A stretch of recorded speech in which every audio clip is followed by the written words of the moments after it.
just milk. Then things got hot, very sugary, and boom! Condensed milk. That thick, sweet, creamy goodness that somehow makes every dessert better.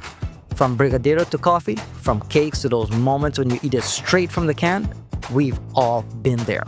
But here's something wild. Condensed milk wasn't created just because it tastes amazing. It was created because people once struggled to keep milk from spoiling. No refrigerators, no cooling trucks, just a big problem and one very clever solution. Condensed milk is made by removing a large part of the water from fresh milk and adding a lot of sugar. And that sugar isn't only for flavor. It works as a natural preservative, stopping bacteria from growing, which is why condensed milk can last so long on shelves. And nowhere embraced it quite like Brazil. Condensed milk arrived there in the 19th century and quickly became a kitchen essential. Today, Brazil is the second largest producer in the world, manufacturing more than 650,000 tons every year.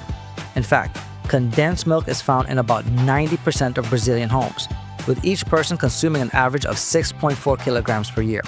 But how does ordinary milk turn into that thick, glossy, perfectly smooth ingredient we all know?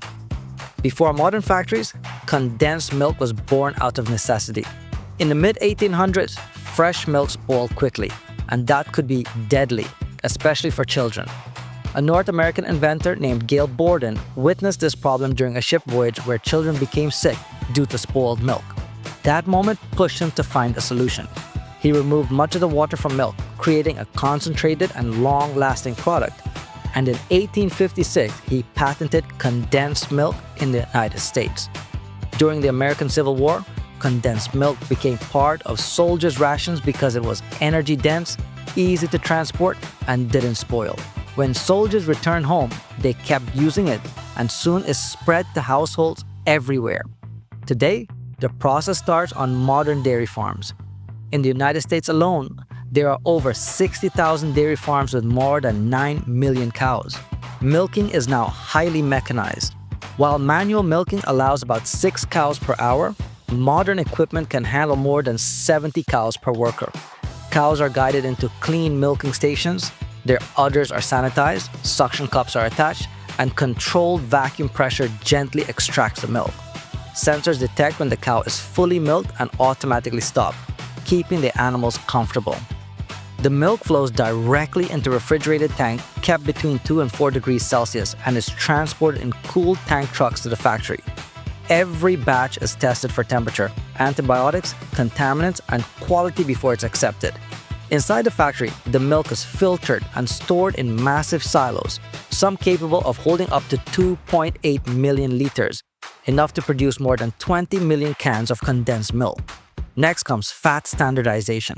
The milk spins inside high-speed centrifugal separators, separating cream from skim milk, and the fat level is adjusted to around 6 to 10%.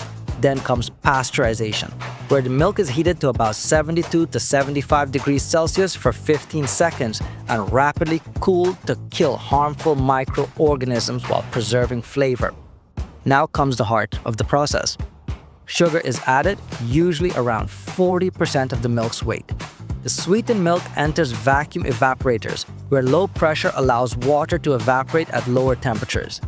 About 70% of the water is removed, transforming the milk into a thick, rich concentrate. Controlled crystallization forms tiny sugar crystals to keep the texture smooth and prevent graininess. After cooling, samples are tested for taste, viscosity, and consistency. The final product is pumped into sterile filling lines, where cans or packages are cleaned out, filled with precise amounts, sealed airtight, labeled, and stored for distribution. And just like that, from fresh milk to a global dessert icon, billions of cans of condensed milk are produced every year. If you enjoyed this video, leave a like, share it, and comment where you're watching from and what you thought of this episode.